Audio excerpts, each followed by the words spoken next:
Man, there's so much good in this book. I just needed to share some stuff with you. This is called The Power of Your Subconscious Mind with Joseph Murphy. You've got to get this book.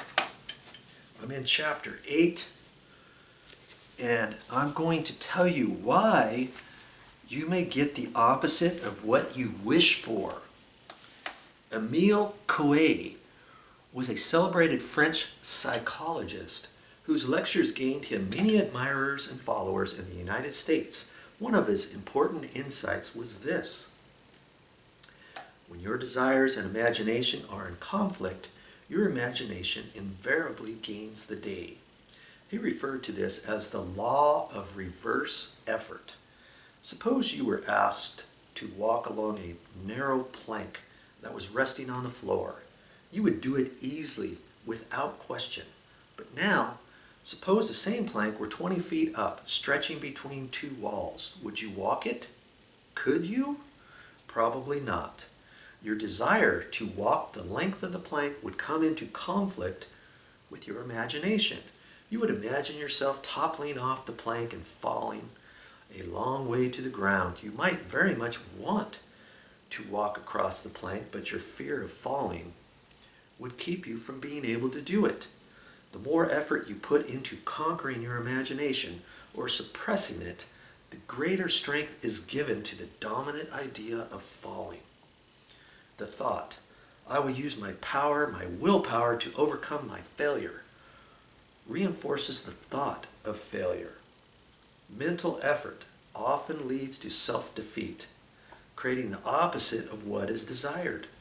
To focus on the need to exert willpower is to emphasize the condition of powerlessness.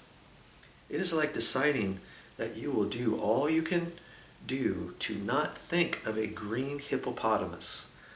The decision makes the idea of a green hippo dominate the mind, and the subconscious always responds more to the dominant idea.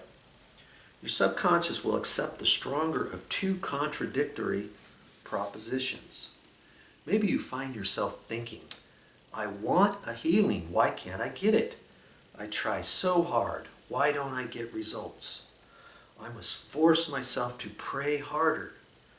I must use all the willpower I have." You must realize where your error lies. You are trying too hard.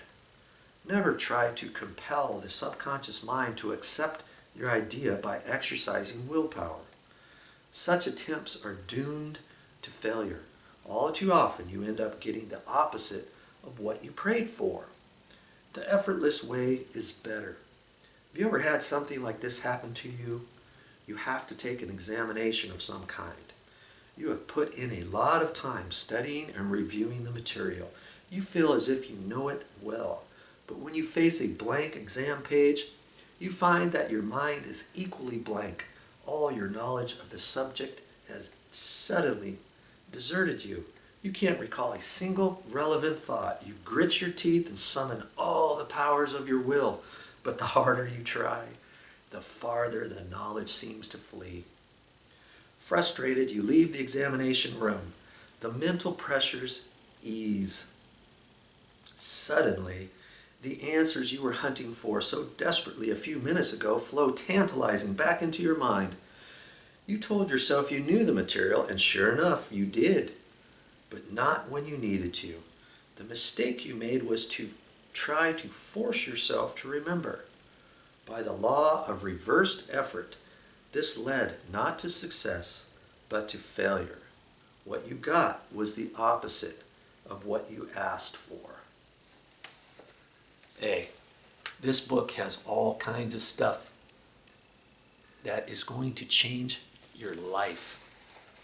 Anything, health, money issues, relationship issues, work-related issues, anything this book can help you with if you just focus your mind more properly. Hey, this book teaches you that. It's very simple. After you read this whole book, you'll kind of get it. Change your thoughts. Change your life.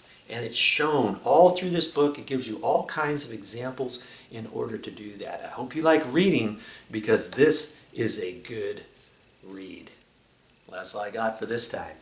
But I'll be back with more